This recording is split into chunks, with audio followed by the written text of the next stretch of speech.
So today I would like to speak about the art of transcending the shadow. And I had a good example yesterday because for the past weeks I was in south of France, and the house is just next to the Haribo factory. And often when the wind is blowing in the good direction, I can feel from my desk the smell of the production of those like little Tagada strawberry sweets. That is the specialty from Haribo and their most known sweet. And so and when I drive by, it's even I was gonna say worse, but even stronger. That like I feel like I'm like jumping into like a um, an ocean of those strawberries. It's like a Willy Wonka factory. And so a couple of weeks ago, I actually visited the museum of the factory with my son Arthur, and I discovered the whole process of how they make this like Tagada strawberries, and that is like an ancient practice, and they are still producing it the same way, the most in the most natural way possible, and so on. And so I was very curious to um, taste them again after that experience. And I haven't had some sweets for years, so I was a bit like forcing myself not to fall into that, how to say, yeah, I was being very rigid about not allowing me to have some sweets. And yesterday, as I was driving, I stopped at the gas station and I saw that pack of sweets, and I decided I will embrace my shadow and I will go through it instead of pushing it away. So I bought that pack of sweets, and because I still had a couple hours of road, and I know myself because in the past, when I will do something like this, I will be able to hit the full pack in while I'm driving, especially when I have a long drive. I pick a few and then wait a little bit, and then and so on. At one point, I was even like to the point that I was like throwing the whole content of the pack through the window because I knew I was like finishing it. So I tell myself, okay, you can have 10 sweets this time, and I was like, and then I had an inner voice, almost like an intuition, telling me, no, I think 4 is okay. You don't need 10. And I was like, okay, 4.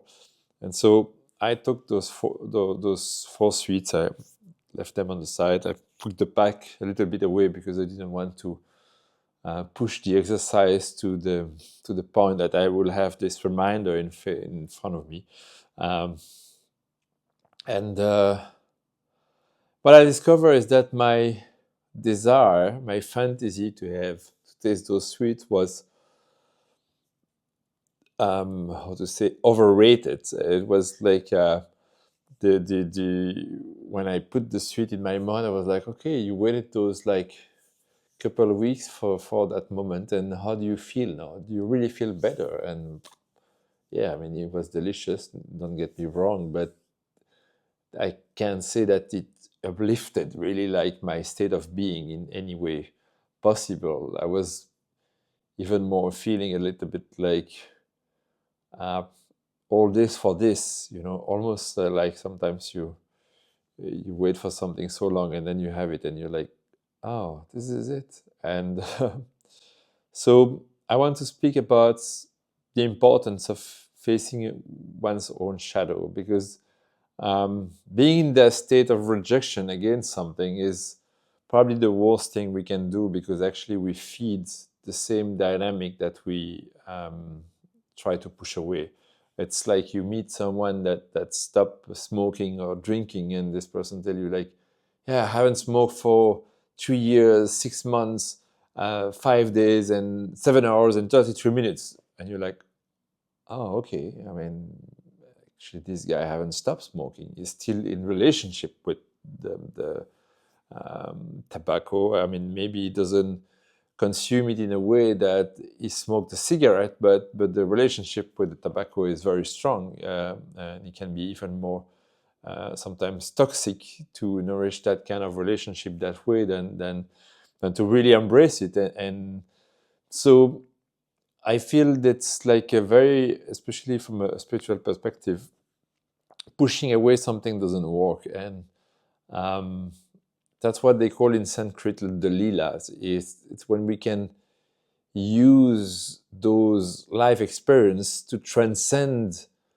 our initial reality and to bring another level of awareness, so we can have an appreciation of what's at play and what is at play when I'm attracted to something that a part of me is still judging and is like, no, this is not good, or this is good, or whatsoever.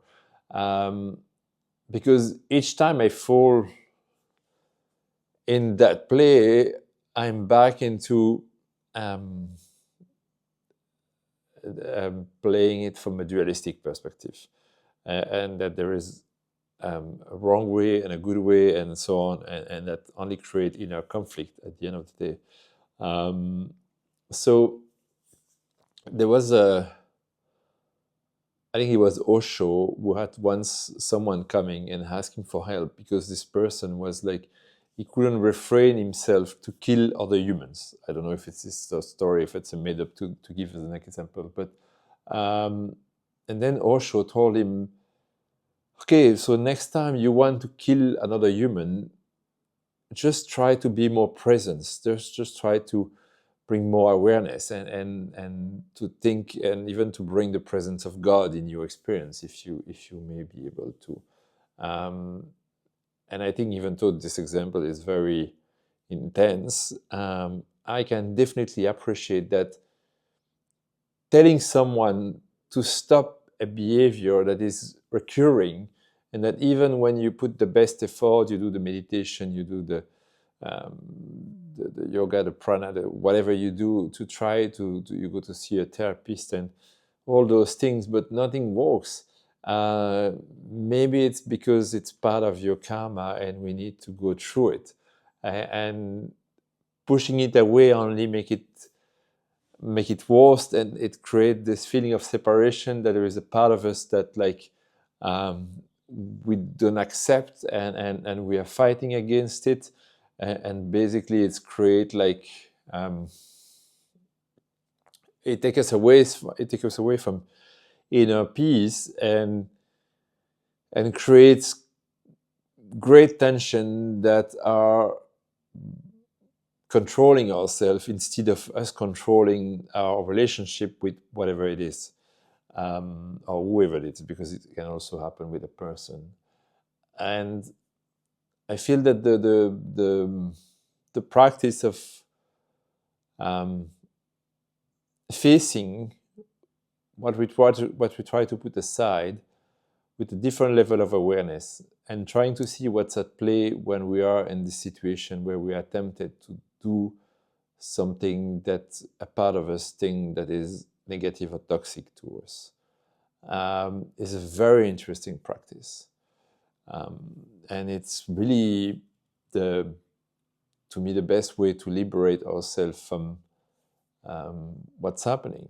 And it's intense, because I think in the world today, and especially in social networks and so on, where we try to always play the best version of ourselves, it's sometimes difficult to face that we have those parts of ourselves that have tendencies that may be less socially seductive. And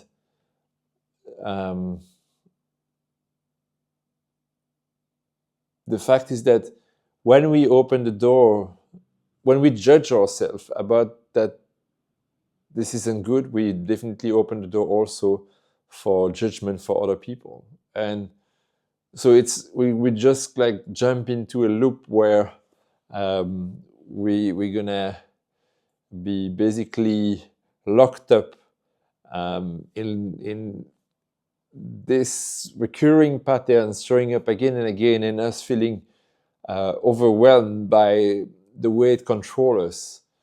And I think also in traditional psychology, there is a lot of those judgments from the therapist that will consider what is good and what is wrong. And of course, I doubt that there will ever be a psychologist or a psychiatrist that will advise his patient, if he wants to kill someone, to go for it, but just to bring a different level of awareness or to think of God. But at the end of the day, if there is one way that this person can free himself from that pattern, is to figure out that he's not stuck to be this person that he believed to be, for example, here, a killer. And when someone can zoom out, that's where awakening happen. And only at that price, I will say. And to me, if this person is already seeking for help, first of all, it's a sign that there is a desire to free himself from it. But you probably also found yourself already in those patterns that, even though you're really doing the best efforts, they keep showing up again and again. And